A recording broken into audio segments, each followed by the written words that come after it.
Leeds United will never forget this game. January 2010, a third round tie at Old Trafford. They'd been out of the Premier League for 6 years and were languishing in League One, facing the champions of England. This was surely going to be an execution, like if Floyd Mayweather were to fight a homeless man or a small child from Japan. But no, Leeds pulled off a David vs Goliath giant killing in the game, 1-0. Let's take a look and see where the starting lineup is today. Kasper Enkrogren. Leeds United seem to be making a habit of sticking lads called Kasper in goal. Was half expecting to see them chuck the friendly ghost in at one point. Kasper Enkrogren was also from Denmark, except he wasn't getting paraded on the football pitches when he was about 12. In fact, most people could walk past him in the street and not have a clue who he is. He spent 3 years at Leeds, having arrived from Brøndby in 2007, and for 7 years, right up until 2017, he wound down his career climbing the ladder at Brighton. He's currently the assistant first team goalkeeping coach. Sorry, assistant to the first team goalkeeping coach. Jason Crowe. Well, we all know that Hollywood actor and housewife poster man Russell Crowe is a Leeds fan. It's not because he had a namesake lining out a right back, alright? God love him, Jason Crowe was a bang average player. Having started his career at Arsenal in the late 90s, he never got a sniff near the first team. And after spells at Portsmouth, Grimsby and Northampton, where he had the Premier League thoroughly beaten out of him, he ended up at Leeds in 2009. 2 years later, he's at Leyton Orient, then Northampton again, before retiring in 2013 at Corby Town. Without a doubt, he's going to be that fella down the pub telling everyone he kept a clean sheet against Rooney, Berbatov and Gabby Obertan. Look, maybe you won't mention that last one. That's like bragging about beating a blind man at chess.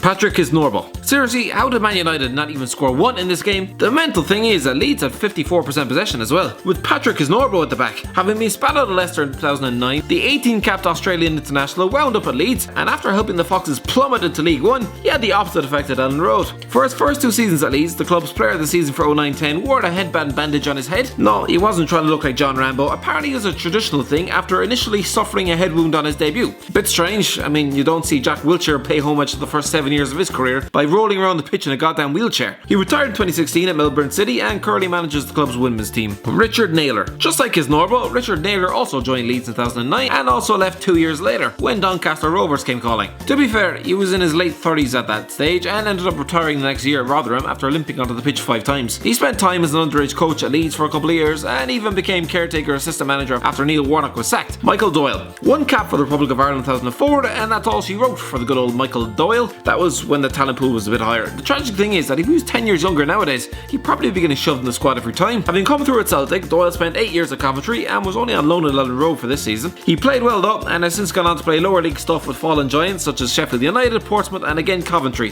where he still plays at the age of 37. Neil Kilkenny. Now you would have thought that with a name like Neil Kilkenny that this fellow was at least Irish, right?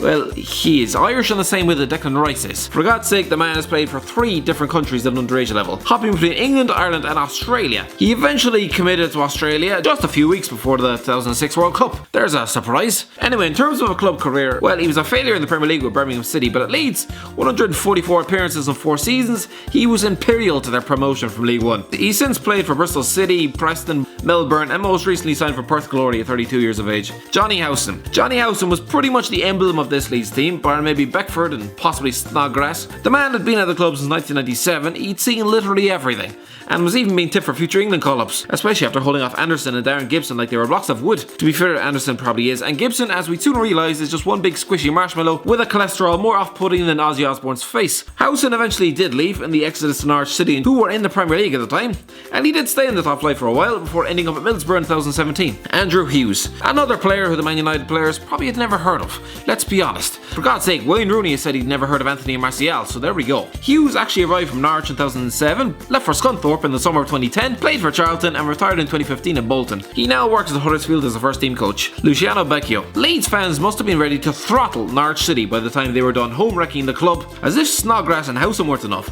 the Canaries returned for a man who'd scored 76 league goals in 5 seasons at Ellen Road, before chucking him on the bench for the crack. He's never been the same since. So what's he doing these days? Well, patrolling the stadiums of England, accidentally getting interviewed by Gambins such as myself. Are Leeds going to get promoted this season? Hopefully, yeah. Definitely. Of course we are, because we're the best team in the league and we've got the best fans in the league. Hopefully, I think so, yeah, of course, yeah. You'd think after 6 years in England he could say a bit more. The actual answer is he's since taken up the role of assistant manager at Atletico Baleares in Mallorca.